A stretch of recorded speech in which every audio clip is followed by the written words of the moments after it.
अस्सलाम वालेकुम, कैसे हैं आप लोग? आई होप आप सब ठीक होंगे। तो आज के व्लॉग में मैं आप लोगों को दिखाऊंगी कि अमेरिका में हम ईद और चाँद रात कैसे सेलिब्रेट करते हैं। तो अभी है चाँद रात का दिन और जो सफाई वगैरह की थी घर की वो मैंने कर ली थी और उसके बाद मैं जा रही थी ग्रॉसरी करने के लिए, क्योंकि इस दफ़ा मैंने ग्रॉसरी का काम सोचा था चाँद रात वाले दिन ही करूँगी, क्योंकि फिर गोश्त को ला के फ्रीज़ कर दो और फिर निकालो तो काफ़ी टाइम लग जाता। तो बस मैं फ़्रेश चीज़ें सारी लेकर आई थी। तो ये जो शॉपिंग थी वो मेरी कंप्लीट हो चुकी थी और हम लोग घर आ गए थे।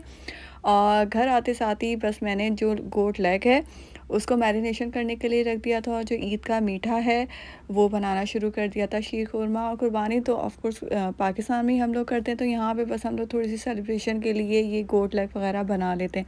अच्छा, इसको मैंने मैरिनेशन किस तरह किया था, इसमें मैंने पपीता और हरा धनिया का जो पेस्ट है वो लगा लिया था वॉश करने के बाद। और ये जो रान मसाला होता है ना, ये मैंने 2 चम्मच के करीब इसमें डाल दिया था। साथ मैंने इसमें डाला था गार्लिक पाउडर और जो कुटी हुई काली मिर्च होती है वो डाली थी, लहसुन अदरक का पेस्ट डाला था और साथ ही मैंने इसमें थोड़ा सा ऑयल कर दिया था शामिल, क्योंकि मैं इसे बेक करूँगी। और 2 चम्मच मैंने इसमें दही के शामिल किए थे। अच्छा, ये 2 चिकन लेग थी जिसको मैंने एक साथ ही मैरिनेट कर दिया था और बस इसके बाद हम लोगों ने इसको मिक्स कर देना था। और साथ ही यहाँ पे जो गोट कोरमा है वो भी तैयार हो गया था और जो शीर खुरमा है वो भी ऑलमोस्ट डन हो गया था। अच्छा, इस दफ़ा जो ईद है वो वीक डेज़ में आ रही थी, तो वैसे तो मेरे ब्रदर इन लॉ होते हैं, लेकिन इस दफ़ा बिल्कुल भी कंफर्म नहीं था। एंड टाइम पे वो बताएंगे कि वो आएंगे कि नहीं आएंगे। तो बस लेकिन तैयारी जो थी वो मैंने कर दी थी। तो जी, ये जो गोट लेग है ये भी मैंने अच्छी तरह से मैरिनेट कर दी थी और साथ ही यहाँ पे चिकन कढ़ाई बना रही थी और जो बिरयानी का मसाला होता है वो भी मैंने डन करके रख लिया था कि सुबह बस मैं इसमें राइस बॉईल करके कर दूँगी। तो ये सारे काम मेरे चाँद रात वाले दिन ही मैंने दोपहर में करके रख दिए थे। तो जी, यहाँ पे जो चिकन कढ़ाई है वो भी डन हो गई है और जो बिरयानी का मसाला है वो भी तैयार हो गया था। और साथ साथ ये देखिए, मैंने जो किचन है वो भी नीट करती जा रही थी, बर्तन भी वॉश करती जा रही थी कि एकदम से मुझे बहुत सब कुछ करना ना पड़े। और बस खाना ख़त्म तैयार होने के बाद मैंने किचन को भी अच्छी तरह नीट एंड क्लीन कर दिया था और अभी तकरीबन 3 बजे थे और ये चाँद रात का दिन है, ठीक है। तो किचन भी साफ़ हो गया था और जितना भी मुझे कुकिंग करनी थी वो भी सारी अल्हम्दुलिल्लाह मैंने कर दी थी। काफ़ी चीज़ें मैंने बना दी थी और ये सब चीज़ें फिर जब ठंडी हो गई थी तो मैंने इनको फ्रिज में रख दिया था और बस सुबह मैं बिरयानी को दम लगाऊंगी और जो खाना था वो हमारा डन हो चुका था। और जी, जब ये काम हो जाए ना तो आपको बहुत ज़्यादा सुकून मिल जाता है और ये सब चीज़ें हमें पहले करके यहाँ पे रखनी पड़ती हैं, क्योंकि मैं हमेशा कहती हूँ यहाँ पे अकेले ही आपको सब कुछ करना पड़ता है।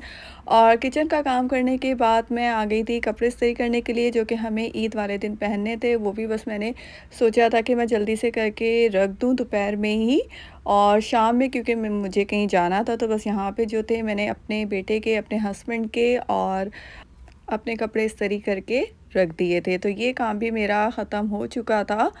और जी, इसके बाद मैं चली गई थी ईद बाज़ार, ईद मेला कह सकते हैं, ईद फेस्टिवल कह सकते हैं, जो कि यहाँ पे लगता है और मैं ज़रूर कोशिश करती हूँ कि मैं जल्दी-जल्दी करके सारे काम निपटा लूँ और ज़रूर जाऊँ। अच्छा, ये जो ईद मेला था ना, ये हमारे घर के पास ही बिल्कुल लगा था। तो यहाँ पे गई थी, लेकिन यहाँ पे मुझे कोई इतना ख़ास मज़ा नहीं आया, इतना ज़्यादा एंजॉय नहीं किया। स्टॉल भी मुझे बहुत कम नज़र आए थे और जो लोग भी थे वो मुझे इतने ज़्यादा नज़र नहीं आए थे। बस बच्चों के लिए उन्होंने ख़ास एहतमाम किया हुआ था कि वहाँ पे बच्चों को टॉयज़ वग़ैरह दिए जा रहे थे, छोटे बच्चों को।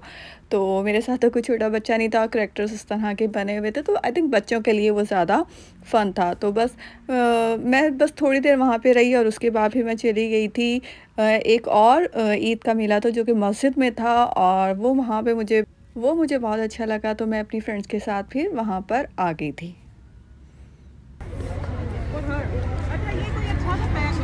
ठीक है, हम आ गए।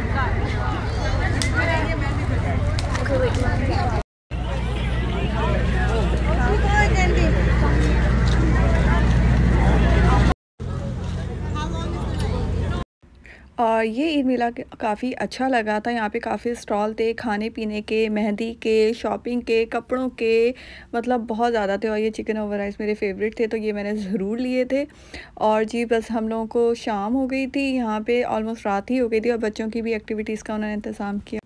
अस्सलाम वालेकुम, आप सबको मेरी तरफ़ से बहुत बहुत ईद मुबारक। और ये था ईद का फाइनली दिन जिसके लिए हम इतनी तैयारियां करते हैं और जी ये है मेरा ड्रेस जो कि मैं पाकिस्तान से लेकर आई थी। सिंपल लॉन का सूट था जो कि मेरी बहुत ही प्यारी बहन ने स्टिच करके मुझे दिया था। और बस पाकिस्तान की यादें थोड़ी-थोड़ी मुझे याद आती रहती हैं जब मैं कोई चीज़ यूज़ करती हूँ। और बस मैंने सिंपल सा मेकअप किया था जो कि मैं नॉर्मली कैजुअली अपना करती हूँ। और लाइट सी मैं ज्वेलरी पहनती हूँ, मैं बहुत ज़्यादा हेवी ज्वेलरी पसंद नहीं करती। और ज़्यादातर बस मुझे हाथों पे ना हल्के-फुल्के से जो ब्रेसलेट होते हैं ना वो अच्छे लगते हैं। और अपनी-अपनी पसंद होती है, लेकिन मुझे ना ज़्यादा हेवी ज्वेलरी पसंद नहीं है। तो बस ये था मेरा फाइनल ईद का लुक जो कि मुझे बहुत अच्छा लगा था। और ये ड्रेस मेरा फ़ेवरेट था जो कि मैंने सोचा था कि मैं पाकिस्तान से जब मैं लाई थी तो मैं ईद पे ही पहनूँगी। और इसका जो दुपट्टा था वो शिफॉन का था और मैंने अपने फ़ेवरेट खुद से पहने थे जो कि मैं पाकिस्तान से ये भी लेकर आई थी। और जी अभी हम लोग आ गए थे मस्जिद ईद की नमाज़ पढ़ने के लिए। अच्छा, जो मस्जिद है ना वो हमारे घर से बहुत करीब है, तो हम फिर वॉक करके ही आते हैं।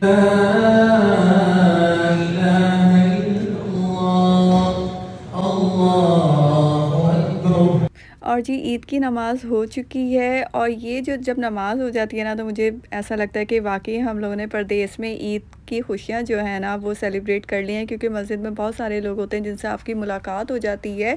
और वीकडेज़ में ईद थी तो मुझे लग रहा था इतने लोग नहीं आएंगे, लेकिन अल्हम्दुलिल्लाह माशाल्लाह बहुत लोग थे, मस्जिद भरी हुई थी।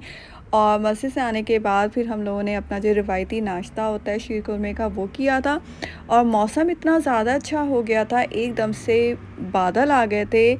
और ना ऐसा लग रहा था कि जैसे बारिश हो जाएगी, वरना अमूमन ऐसा होता है ना कि बकरा ईद पे पाकिस्तान में तो बहुत ज़्यादा गर्मी पड़ती है। एक कुदरती एक मुझे लगता है कि मौसम हो जाता है। और इसके बाद हम जो मैंने बिरयानी थी उसको दम दे दिया था। और मेरे ब्रदर इन लॉ की कॉल आई थी और वो यही कह रहे थे कि उन्हें ऑफ़ नहीं मिला तो वो नहीं आएंगे। तो बस इस दफ़ा हम लोगों ने ईद अकेले ही सेलिब्रेट की थी। कोई भी नहीं आया था क्योंकि वीकडेज़ था। और फिर मैंने एक ही रान बनाई थी, दूसरी मैंने रख दी थी कि जब मेरे ब्रदर इन लॉ वीकेंड पर आएंगे तो मैं जब बना लूँगी। तो ये देखें ये रान इतनी अच्छी बनी है। और ये देखें ये कितनी ज़्यादा जूसी बनी है, टेंडर बनी है। तो आप लोग इसे ज़रूर ट्राई कीजिएगा। और ये था हमारा सिंपल ईद का लंच जो कि हम लोगों ने अकेले बैठ के एंजॉय किया था। बट अल्हम्दुलिल्लाह एंजॉय किया था, मज़ा किया था। अल्लाह ताला बस ऐसे दिन दिखाता रहे। और इसके बाद लंच करने के बाद हम लोग सो गए थे और तकरीबन 7 बजे का टाइम है, हम लोग उठ गए थे। और फिर हम लोग आ गए थे बाहर, थोड़ा हम लोगों ने लॉन्ग ड्राइव किया था। थोड़ी सी चीज़ें हम लोगों ने खाई पी थी। तो ये था मेरा ईद का चाँद रात का व्लॉग जो कि मैंने आप लोगों के साथ शेयर किया है कि परदेस में हम लोग अकेले किस तरह ईद मनाते हैं।